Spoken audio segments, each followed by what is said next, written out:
Hello everyone, my name is Mike Harris. I'm CEO of the Premios Group. In the next 10 minutes, I'm going to talk to you about our approach to fixed pricing agile contracts. A lot of people out there will tell you this isn't possible, but we believe we've got a solid approach to doing it as a result of interactions with a major client. Now, this is going to be a very simple overview. There are lots of nuances, and there's a certain amount of secret sauce that goes with this in approaching those nuances. Most people familiar with Agile will be able to see challenges with the approach as I outline it today, and that's certainly true, and it's fixing those challenges that are the trick to this. So I might mention one or two of the challenges, but broadly I just want to set out the approach for simplicity of understanding with as few nuances as possible. So the problem with Agile contracts is they're almost always T&M, time and materials. If I'm investing in these contracts, whether I'm an internal customer who's got a budget to produce some business functionality, or maybe I'm an external investor, maybe I'm someone who's funding a startup, and the Agile the team on that startup are telling me they're going to build me so much functionality in an Agile way, I'm delighted that the customer satisfaction is going to be high. Look, there's my happy face. But I do need some idea of what I'm going to get and when I'm going to get it. Also, if possible, I'd like some way of knowing if I'm getting value for money from my team. If I'm investing these thousands or hundreds of thousands of dollars with this team, am I getting as much out of this team as I versus another team that I might bring in to do the same work? So this is my sad face. If I think about whether I'm getting value for money or not, and when I'm going to get what I want, it's not easy to get that information out of Agile teams for understandable reasons. The problem with T&M contracts is that they measure inputs, not outputs or outcomes. So they're all based around how much we pay per hour on the rate card for effort. So that's going into the software development. We're not measuring what's coming out of the software development. In an ideal world, we'd always measure outcomes, value, something specific, some change to the business, but that's not always easy, and it's certainly not easy in outsourcing contracts. In fact, I've written a whole book about that, published in 2017, called The Business Value of Software, that looks at different ways that we might be able to measure value. But for now, for this approach, we're really concentrating on outputs as a proxy for outcomes. It's not perfect, it's not a perfect match, but it's a step along the way to being able to fix price Agile contracts. The other issue about not measuring outputs is that business planning is difficult to the point that it's not useful. Because I'm measuring the inputs and putting out T&M contracts and trying to measure to those sort of costs, if I don't know what I'm going to get when, and I can't predict what outputs I'm going to get and when I'm going to get them, then I can't make commitments to my customers. I'm at risk of always looking silly to my customers because I can't do that. And that's detrimental. Although Agile is great, and we believe that Agile, and I believe that Agile is much better than Waterfall in doing most software development projects, there are some weaknesses in it, and this is a key one. So I mentioned Waterfall, and we got quite good at this over the years, fixing the requirements for the project, getting the functional size from the vendor, validating the functional size, a little bit of discussion about that, and then the vendor starts. We manage the change and impact on the functional size, and then when the vendor finishes, we can validate the final functional size, make sure all the delivery standards in terms of quality and everything else are met, quality and performance, and then we can finalize the vendor payment based on the functional size. Good, it was solid.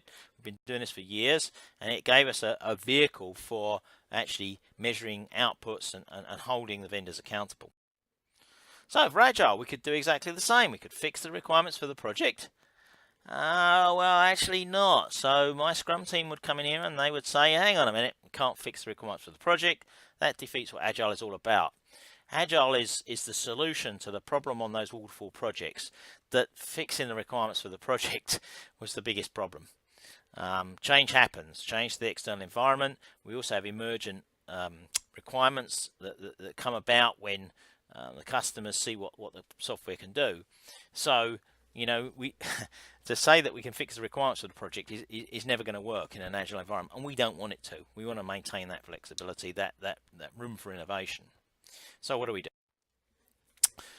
And this example I'm going to go through is based on work we've been doing and a series of workshops we've done with one of our major clients. So the first thing we have to do to keep everybody on board is to stipulate and communicate that this approach doesn't really apply to organisations with only 1 to 3 teams. It's for larger organisations. There are a number of reasons that factor into that, and I don't have time to go into them now, but would be happy to answer any questions on that. Secondly, we stipulate that this will not and must not change the existing Agile processes. We want to keep getting the best out of the Agile processes that we can. We want the teams to keep doing estimating using story points and planning poker. We want to give them as much flexibility and freedom as we can within the boundaries of each individual sprint or iteration. So anything that we do in terms of measuring outputs, that mustn't change that process. So what we do is we are not going to measure individual teams and individual sprints. That's going to disrupt the Agile process. It's going to have the teams not feeling that they're self-organizing, not feeling that they're just delivering against particular metrics. We don't want to change their good positive behavior.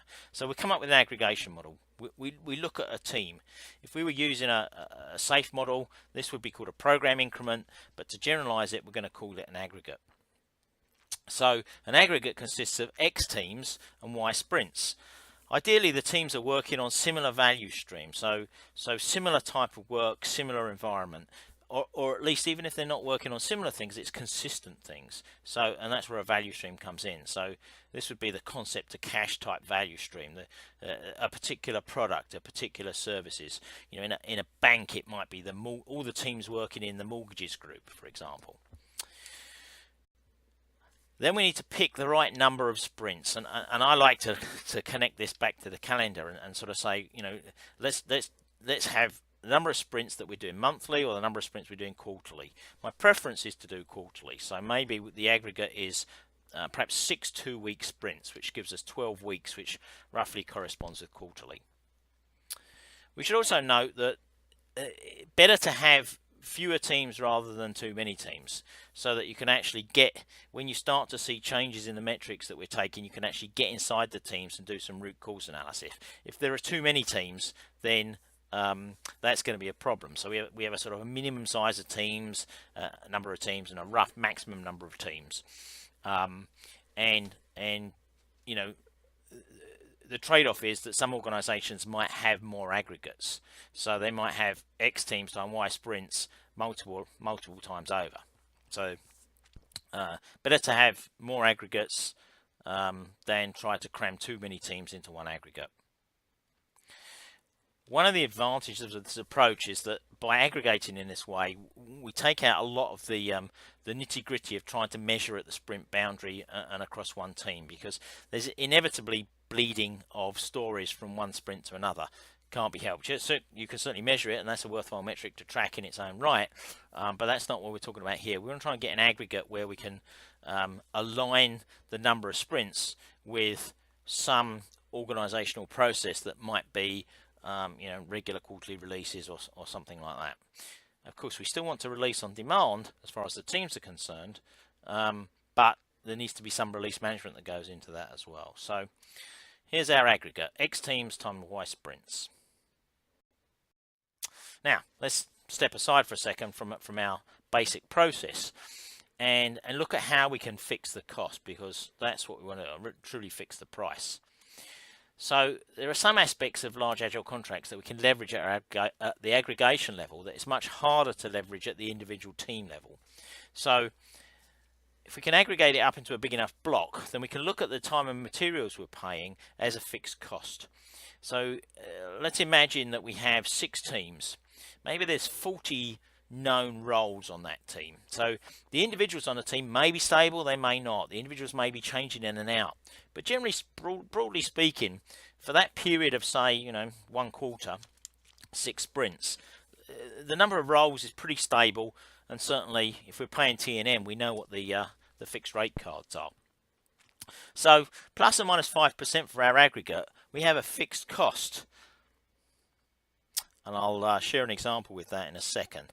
And again, you know, looking at our Borg here, the although there's lots of things going on inside the aggregate, the overall we can consider it as fairly fixed in size and work out a fixed cost. So a specific example, we've already talked about our first 4 steps, so what do we do next? Well, the next thing we do is we calculate the fixed cost of the aggregate.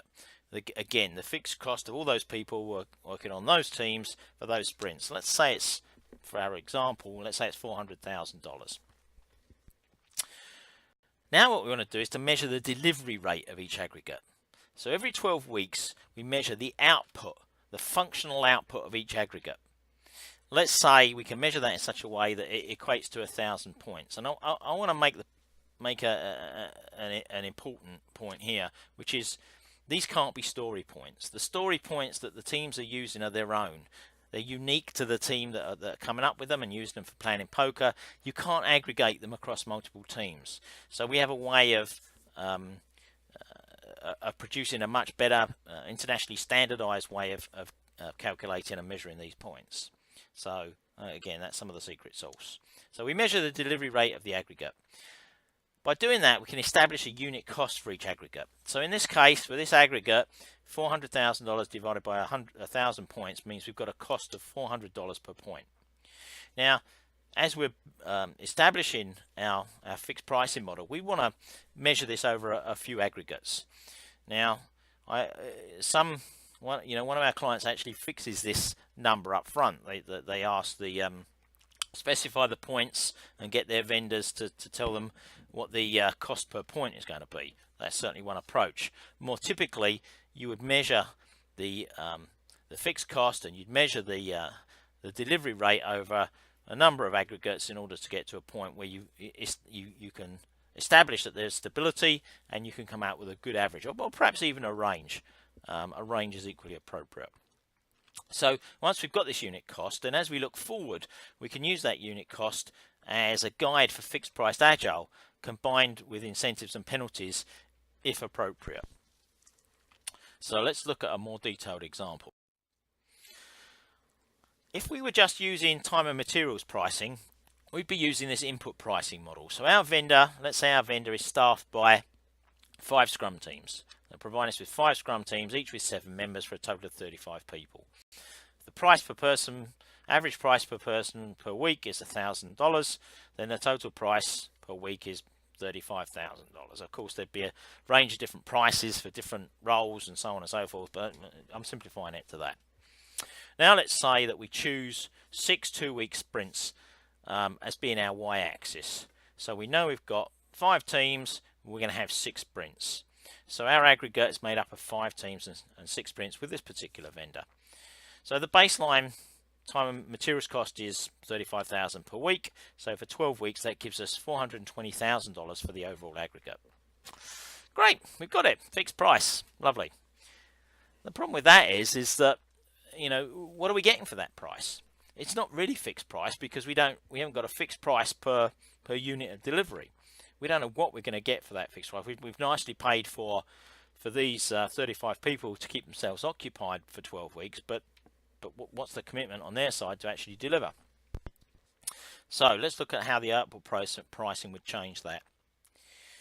So first of all, we establish a delivery rate baseline, as I mentioned earlier, over a few aggregates, or the vendor commits to a fixed rate of, say, $300 per point. We expect the aggregate to generate 1,400 points based on our unit cost and the cost per aggregate. So 420k divided by $300 gives us our 1,400 points. So that becomes our expectation. Let's say it's a fairly soft expectation. We'd expect there to be some flexibility around that. So, if the aggregate delivered, plus or minus 10% of those points, we might be okay with it. Let's say instead that the functional size at the end of a particular aggregate yields 1,250 points delivered. Well, in that case, calculating it based on our $300 per point, we wouldn't be paying $420,000 for the aggregate. We should be paying $375,000, and that's certainly an option that could be built into a contract to say that is what we're going to pay. There's going to be penalties if you don't deliver. That's what we're going to pay. Another way to do this is to use that as a trigger to say, well, we've got less value from this aggregate. Why? Let's dig a bit deeper. Let's see what the root cause of us getting less value is. You know, there might be explanations based on holiday periods during this particular aggregate. Maybe the end of year and Christmas holidays fell in this period, so the amount of effort input was less. Maybe there were some particularly difficult new challenges. Maybe a new technology was introduced. There might be good reasons why the number was low, and those good reasons need to be considered and evaluated. But let's say there were no good reasons. You know, this was how it happened. Then we can actually say that for this particular aggregate, the customer saved $45,000 from the input pricing. You know, where it was just open and we didn't know what outputs we were expecting. Of course, the flip side might be true. If I was the vendor, I would also have an expectation that if I delivered 1,500 points, then I should be paid a reward. I should be paid $450,000, which would be $30,000 more than I would normally expect from a particular aggregate. So that's a nice way of balancing, you know, the two sides. I would be if I was the client, I'd be just as interested in what they did, you know, what we did collectively to help achieve that 1,500 points. You know, because there'll be some good lessons in there for the future as well. So that's the output pricing example. Once we have some historic data about the delivery rate, we can actually use the delivery rate for planning and budgeting. You know, again, I'm going back to my investor model. As the investor, I want some vision of the future, some ability to say what I'm going to be doing when. So, you know, a sort of simplified example again. Let's say I've got these 8 features on my backlog in prioritized order. So I'm going to work through feature 1 first, feature 2 second, and so on.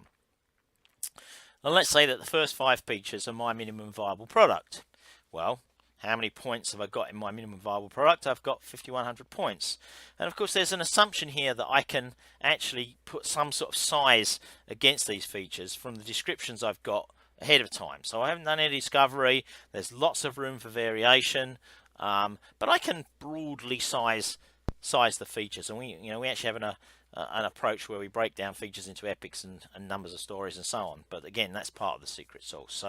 So some rough ideas of how many points here. My MVP is 5,100 points. So let's say my delivery rate is 1,000 points per aggregate. Then I will be able to, or I should be able to, deliver my MVP in 6 aggregates.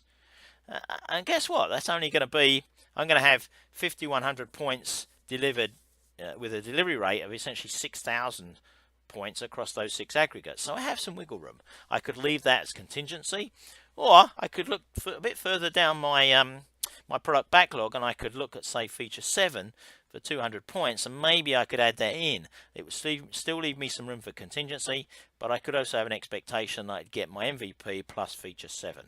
So there's some decisions there that could be made by the investor. So to summarize, what we could do for you tomorrow is to help you start by using the soft transition approach. We'd set up a centralized metrics team. We do this to avoid impacting the individual teams. There needs to be an individual metrics team. It could be pretty small, 1 or 2 people if it was, just the one aggregate, to actually measure the outputs and work with, identifying the aggregates, calculating the fixed cost per aggregate, measuring the delivery rate for a few aggregates, and then collectively the investors or the business owners can hold the vendors and the teams accountable for achieving continuous improvement of the delivery rate. So even if you don't have the penalties and you don't have the incentives, you could just simply have an expectation that the delivery rate would, over time, over a trending across a number of aggregates, that there would be an improvement in the delivery rate. The other scenario that we've come across is that if you're transitioning from waterfall to agile, one of our clients is sort of still only about 30% agile with 70% of the stuff still being waterfall, but they're working hard. They have a transformation program to make that transition. Then you should expect better productivity in agile. In other words, a lower price per point than you were getting from the waterfall. Otherwise, why are you making the transition? So again, that's an expectation you could set. You could set an expectation for a trend line that the aggregates would drop the price as you move from the waterfall to the agile. So that's our recording. If you've got any questions, please send them to me. If you don't believe that this can work, we can certainly help you. And we would even go as far as to contract ourselves. We do, as well as consulting, we do outsourced software development in .NET and MuleSoft, and we're willing to contract as fixed price agile. If you're interested in that, contact my colleague Mark Rickmeyer on info@premiosgroup.com. If you're interested in questions on the approach, or you want to know more about the secret sauce, then contact me, m.harris@premiosgroup.com. Thank you for your time.